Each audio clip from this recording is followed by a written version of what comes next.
বন্ধুরা, আজকে চলে এসেছি একটা অন্য ভিডিও নিয়ে। আজকে বানাবো মাছের মাথা দিয়ে মুড়ি ঘন্ট। সাথে আছে আমার বাচ্চা পাটি। তো মুড়ি ঘন্ট বানানোর জন্য মাছের মাথা নিয়ে নিয়েছি আর গোবিন্দভোগ চাল নিয়ে নিয়েছি। এটাকে ভিজিয়ে রাখবো জলে।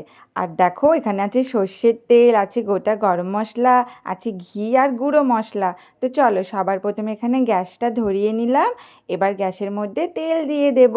সরিষার তেল দিলে খেতে বেশি ভালো লাগবে।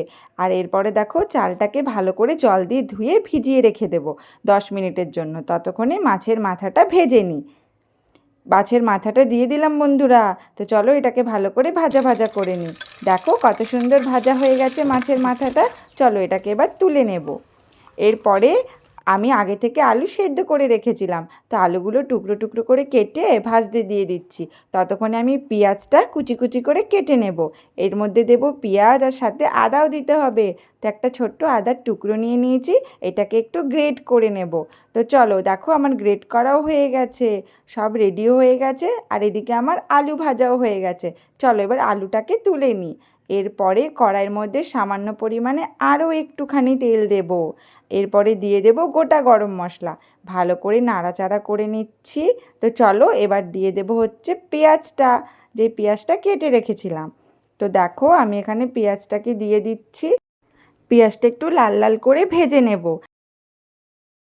পেঁয়াজটা বেশ লাল লাল করে ভাজা হয়ে গেছে। তো চলো এর মধ্যে আদা বাটাটা দিয়ে দিই।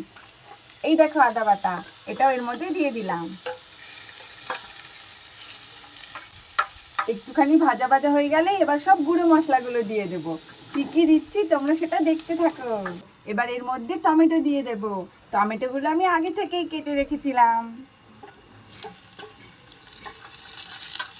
এবার সব গুঁড়ো মশলাগুলো দিয়ে দেবো।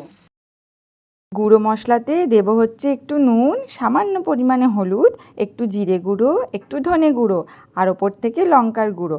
এবার সবগুলো ভালো করে নাড়াচাড়া করে নেব। সব মশলাগুলো ভালো করে কষানো হয়ে গেছে। চলো এবার ধুয়ে রাখা চালটা দিয়ে দেব। এই দেখো বন্ধুরা, যে চালটা ভিজিয়ে রেখেছিলাম, চলো এটা দিয়ে দিই।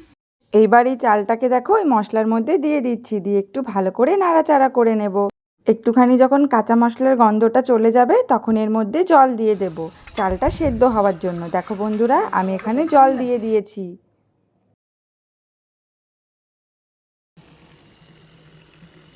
জল দিয়ে দিয়েছি বন্ধুরা, চালটা এবার একটু সেদ্ধ হবে, তার জন্য এই প্লেটটা দিয়ে এটা ঢাকা দিয়ে দেব।